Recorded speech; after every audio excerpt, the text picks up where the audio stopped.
महामौद्गल्यायन बहुत सिद्ध पुरुष थे, साधारण पुरुष नहीं थे। देखिए कर्म की गति कैसी होती है, कैसे कर्मों का फल भोगना पड़ता है। भगवान बुद्ध, बहुत लोग आज कहते हैं बाबा हम तो ध्यान करते हैं, गुरु बाबा से दीक्षा लिए, कभी किसी को दुख नहीं पहुंचाते हैं, कभी किसी को कष्ट नहीं देते हैं, लेकिन गुरु महाराज सब दुख हमारे को, सारा दुख हमारे ही कपार में। ऐसी बात नहीं है गुरु महाराज आपके कपार में सब दुख दे देते हैं। कह बाबा फलाना तो दीक्षा भी नहीं लिया, ध्यान भी नहीं करता है, हर साल सत्संग होता है, हम कुछ ना कुछ देते हैं बाबा, वो आदमी तो कभी 5 रुपया भी नहीं दे, उसको तो कोई आफत नहीं, सब आफत हमारे कपार में। नहीं, ऐसा सत्संगी लोग बहुत कहते हैं। ये मत सोचिएगा कि जो 1 पैसा मदद नहीं करता है, कभी किसी की भलाई नहीं करता है, कभी किसी को कुछ देता नहीं है, कभी दूसरे का उपकार नहीं करता, कभी शुभ काम नहीं करता, उसका जीवन फिर भी सुखी है। कि मत सोचिएगा कि वह रात दिन बुरा करता, अच्छा नहीं करता, इसलिए वह सुखी है, सो बात नहीं है। कबीर साहब से पूछा, बाबा लोग रात दिन में देखता हूँ जो बुरा काम करता है, अशुभ काम करता है, फिर भी उसके जीवन में सुख, क्या बुरे कर्मों का फल सुख? नहीं, ये कभी नहीं हो सकता। कबीर साहब की वाणी में है, कबीर साहब कहते हैं ऐसे लोगों के लिए, कबीरा तेरे पुण्य का जब तक है भंडार, तब तक अवगुण माप है, कर ले पाप। अरे वो पापी अगर आपको सुखी नजर आता है तो सोच लीजिएगा वो पिछले जन्म का धर्मात्मा है। कैसे कैसे धर्मात्मा है भाई? अरे अभी ना पाप किया है, कर रहा है, लेकिन वह पिछले जन्म में जरूर शुभ काम किया होगा। कैसे और उसी का भोग उसको अभी मिल रहा है। जैसे हम लोग भोजन करके अभी आए, कौन सा भोजन करें? बहुत लोग मक्के का रोटी खा के आ जाते हैं, तो मक्के का कौन सा मक्का का रोटी खाए भाई? जो वही पेड़ खेत में लगा हुआ है? नहीं नहीं नहीं, जो पहले उपजा के पिछले साल घर में रखे हैं उसी का रोटी बना के खाए होंगे। कि अभी जो पेड़ में लगा, अभी तो हम खोजते हैं कि 2-4 भुट्टा कोई खिला दे, तो मिलता ही नहीं है। कल से खोज रहा हूँ कोई एक भक्त हो, कोई 2-4 भुट्टा ला के खिला दे, पता कर रहा हूँ बाबा अभी भुट्टा मिलने वाला है। तो खाते कहाँ से है मक्के का रोटी भाई? मक्का का पिछली कमाई, पिछले कमाई है ना आपके घर में, वो खा रहे हैं। उसी तरह से हम जीवन में अच्छा काम कर रहे हैं, फिर भी हमको दुख आ जाता है। क्यों? इसलिए कि हम पिछले जन्म में हमसे कोई भूल हुई है जिसका ज्ञान हमको नहीं है। अगर कोई पापी को अगर सुख हो रहा है तो अवश्य सोचिएगा वह पिछले जन्म का कोई धर्मात्मा रहा होगा। लेकिन कब तक? कबीर साहब कहते हैं कब तक वह सुखी होगा? जब तक वह पिछला वाला अनाज समाप्त नहीं हो जाता। पिछला वाला कर्म का खजाना जो जमा है, जब तक वो समाप्त है तभी तक सुखी है। और जब वो समाप्त होगा, जब अभी वाला फसल खाएगा, तब बाबू का पता चलेगा कि कर्म का फल किसको कहते हैं, किसको कहते हैं शुभ कर्मों का फल। जन्म जन्म से हम अच्छा बुरा कर्म करते आ रहे हैं, वह कर्म पीछा करता है। भगवान बुद्ध का शिष्य था महामौद्गल्यायन। अब देखिए कितने बड़े धर्मात्मा होंगे, कितना सिद्ध पुरुष थे कि आकाश मार्ग से उड़ते थे, जमीन से नहीं।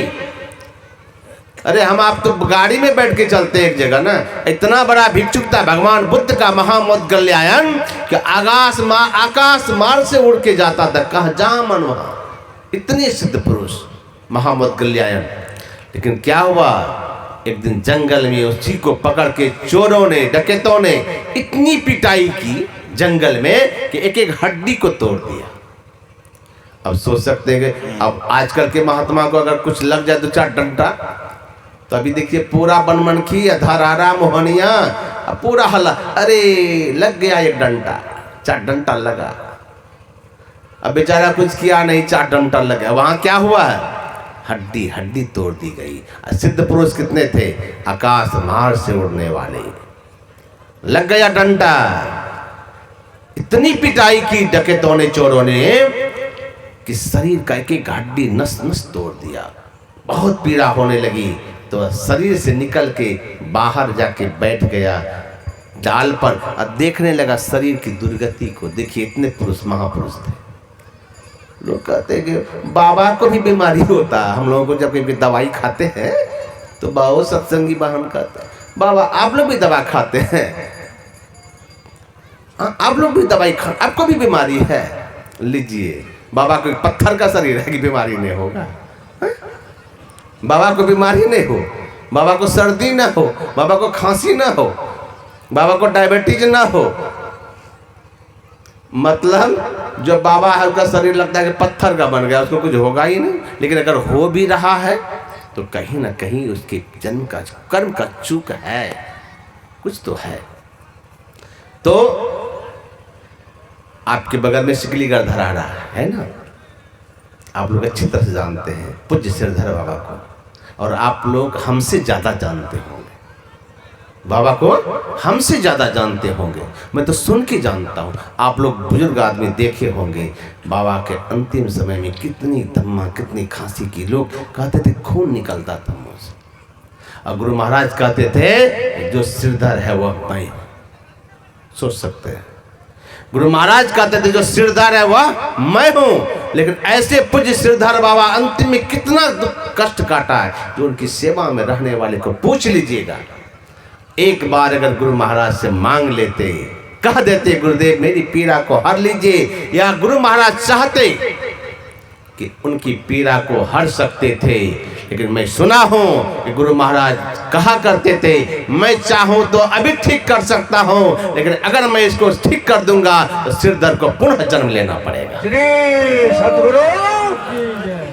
मतलब शरीर का भोग मैं चाहता हूं वो भोग ले, इस शरीर का भोग है।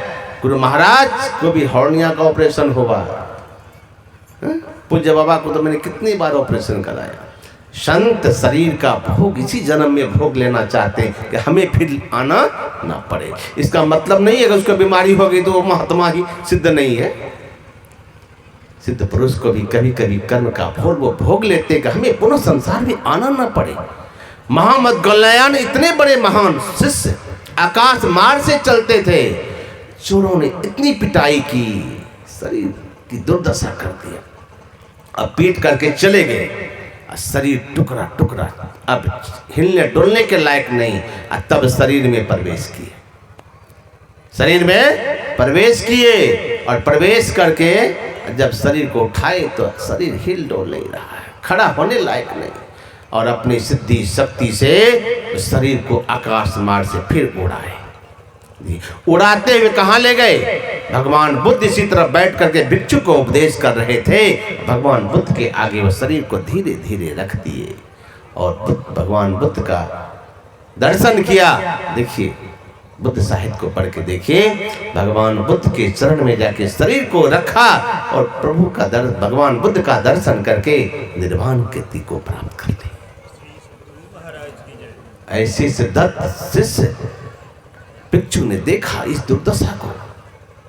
इतने महान शिष्य थे आपके प्रभु, भगवान आपका इतना महान शिष्य महामौदगल्यायन की यह दुर्गति कैसे हो गई? इतनी शक्ति इनके अंदर में, और सबसे प्रिय शिष्य आपके महामौदगल्यायन, प्रिय में से आपके माने जाते हैं सारिपुत्र महामौदगल्यायन आनंद, इले भगवान बुद्ध के चहेते शिष्य में से थे। और इस दुर्गति को देख के भिक्षुक ने भगवान से प्रश्न किया, भगवान ऐसे शुद्ध पुरुष को भी यह दुर्गति क्यों?